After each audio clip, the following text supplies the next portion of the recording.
മരീചിക YouTube ചാനലിലേക്ക് സ്വാഗതം. ഇത് പുതിയ ഒരു കഥ പറയുന്നതിന് വേണ്ടിയല്ല, വിട്ടുപോയ ചില ഭാഗങ്ങൾ പറയുന്നതിന് വേണ്ടിയാണ്.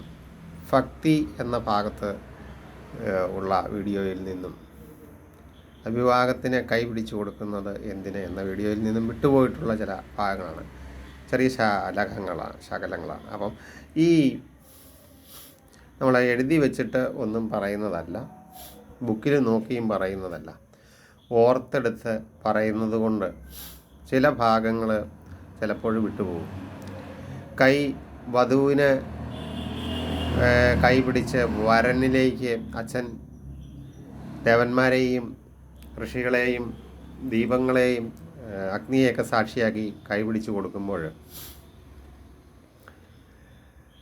21 തലമുറ പിതൃക്കന്മാർക്ക് മോക്ഷം വരട്ടെ, നിൻ്റെ കുടുംബത്തിലെ ഇവളിൽ നല്ല സന്താനങ്ങളുണ്ടായി എന്ന് പറഞ്ഞുകൊണ്ട് ഈ വധുവിനെ അങ്ങോട്ട് ഏൽപ്പിക്കുമ്പോൾ വരൻ പറയുന്നുണ്ട്, ഈ എഗ്രിമെൻറ്റുകളൊക്കെ ഞാൻ ഏറ്റുകൊണ്ട് അഹം സ്ത്രീയ മുദ്ദുഹേ, ഞാൻ ഇതെല്ലാം അംഗീകരിക്കുന്നു കൊണ്ട് കൈയേക്കുന്നു.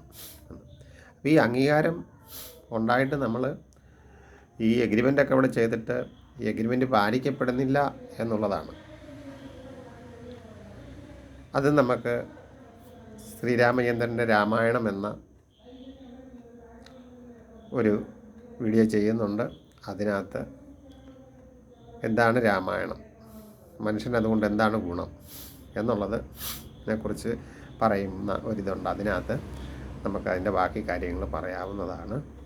ഭക്തി, പിന്നെ നമ്മൾ ഭക്തി എന്തിന് എന്നുള്ളതിലാണ്. ഭക്തി എന്ന് പറയുമ്പോൾ നമ്മൾ അതിനകത്ത് പറഞ്ഞേക്കുന്നത്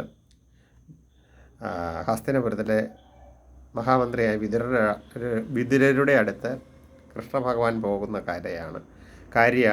അപ്പോൾ ഭഗവാന് പഴം കൊടുക്കുന്നുണ്ട്. ആ പഴത്തിൻ്റെ തൊലിയാണ് ആ വിതുരരുടെ ഭാര്യ ഇരിഞ്ഞു കൊടുക്കുന്നത്. പഴം മുഴുവൻ താഴെ പോവുകയാണ്.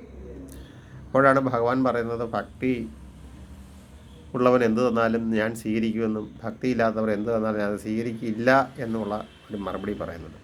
ഈ കഥ തന്നെ ചില സ്ഥലങ്ങളിൽ ദ്രോണാചാര്യരുടെ പുത്രനായിരിക്കുന്ന ദ്രൗണി അല്ലെങ്കിൽ അശ്വത്ഥാത്മാവ്, സുധാമാവ് എന്നും കൂടെ പറയാം. അപ്പം അദ്ദേഹത്തിൻ്റെ വീട്ടിൽ ഭഗവാൻ ചെല്ലുന്നതായിട്ടും ചില സ്ഥലങ്ങളിൽ പറയുന്നുണ്ട്. ഈ കഥ അങ്ങനെയും വേറിട്ട് പറയുന്നത്, അത് ദ്രൗണി അശ്വത്ഥാത്മാവ് വിവാഹിതനായിട്ടുള്ള കാര്യങ്ങളും എങ്ങും പറയുന്നില്ല, പുത്രന്മാരുള്ളതായിട്ടും പറയുന്നില്ല. വ്യാസമഹാഭാരതത്തിലെ അങ്ങനൊരു കഥയെക്കുറിച്ച് പറയുന്നില്ല.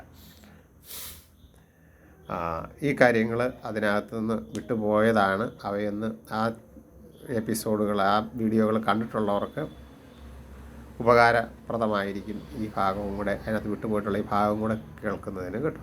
അതുകൊണ്ടാണ് ഈ ഒരു സംഗതി, അവിടെ വിട്ടുപോയ സംഭവങ്ങൾ നിങ്ങളുടെ അവിടെ പറയുകയാണ്. മറ്റൊരു രാമായണം എന്ന നല്ലൊരു എപ്പിസോഡിലേക്ക്